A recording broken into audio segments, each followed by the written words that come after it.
Hello मित्रों, मारी YouTube channel में आप सबनु स्वागत है। आज આપણે બનાવવાના છીએ માંડવી અને ટોપરાની ઢેફલી।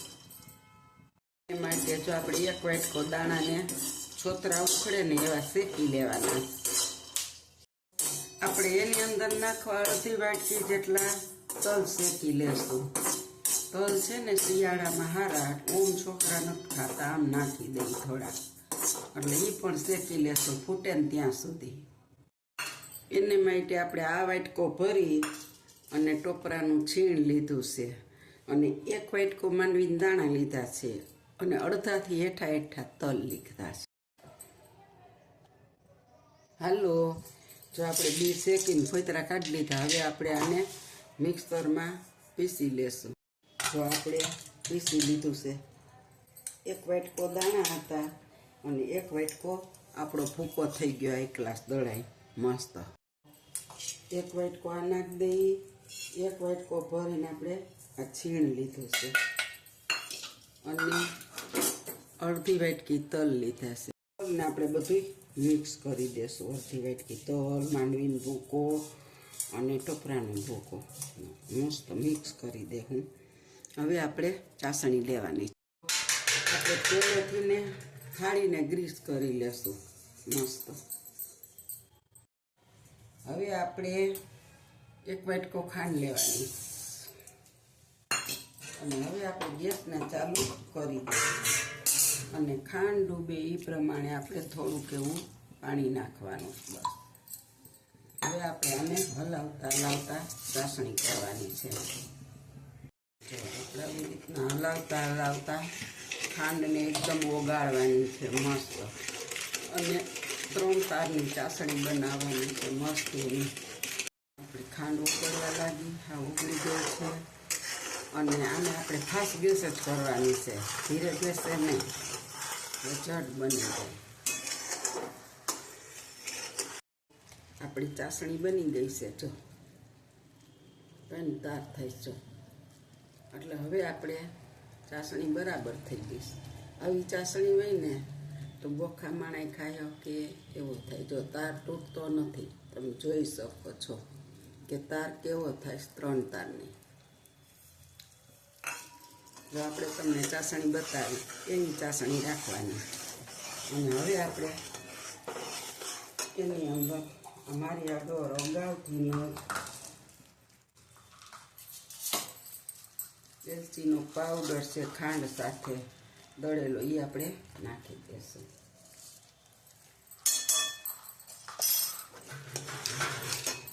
ગેસને હવે આપણે બંધ જ કરી દેવાનો છે અને હવે આપણે આ અંદર મિશ્રણ નાખી દઈશું।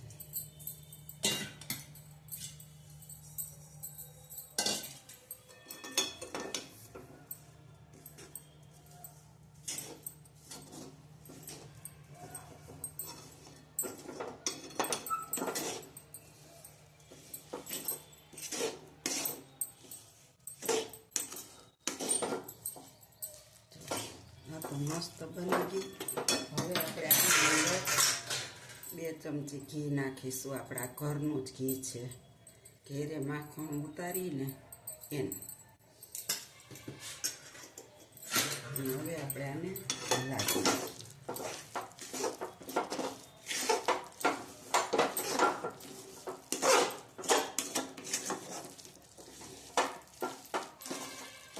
હવે આપણે અંશે જ મલાઈવો જ છે એટલે અને ઠરતા થાળીની અંદર વાર મૂકવાની। આપણે થાળી તો પહેલેથી જ ગ્રીસવાળી કરી લીધી છે। હવે આપણે એમાં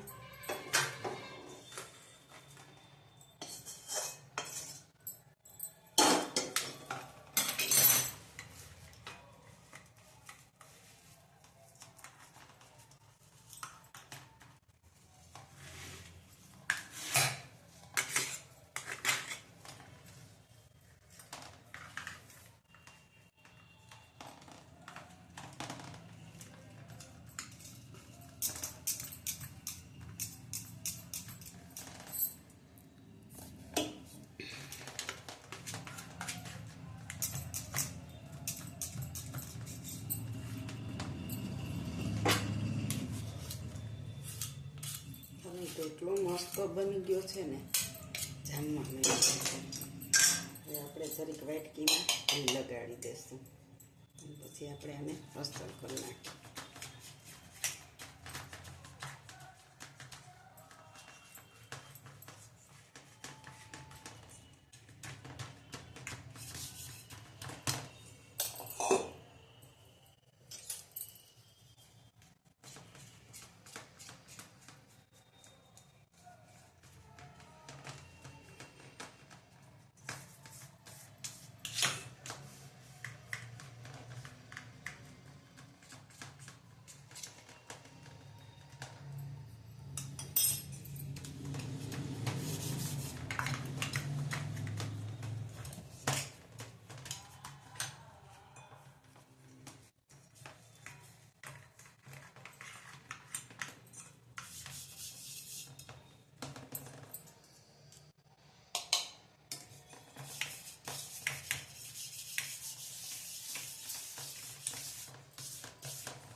જો આપણો માંડવી પાક સાથે ગુલાબની પંખોળી છાંટી દઈશું.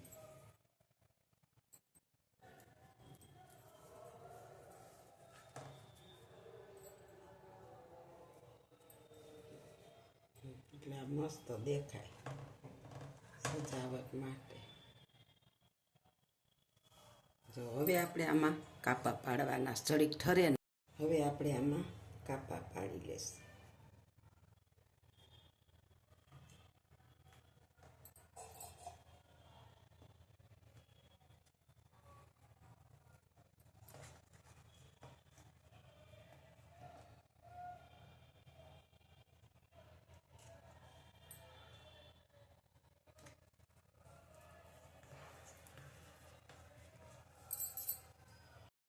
જો આપણા કાપા બધા વળી ગયા છે મસ્તીના. અને આ આપણું તલ, માંડવી અને ટોપરાનો ત્રણેયનો મિક્સ પાક બની ગયો છે.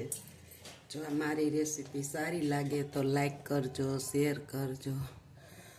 આવજો બે. જય બાબા સ્વામી, જય ગુરુદેવ. અને તમે બનાવજો, મને કોમેન્ટમાં લખજો કેવો બને છે. જો સારો લાગે તો કોમેન્ટ કરજો. આવજો. જય બાબા સ્વામી, જય ગુરુદેવ.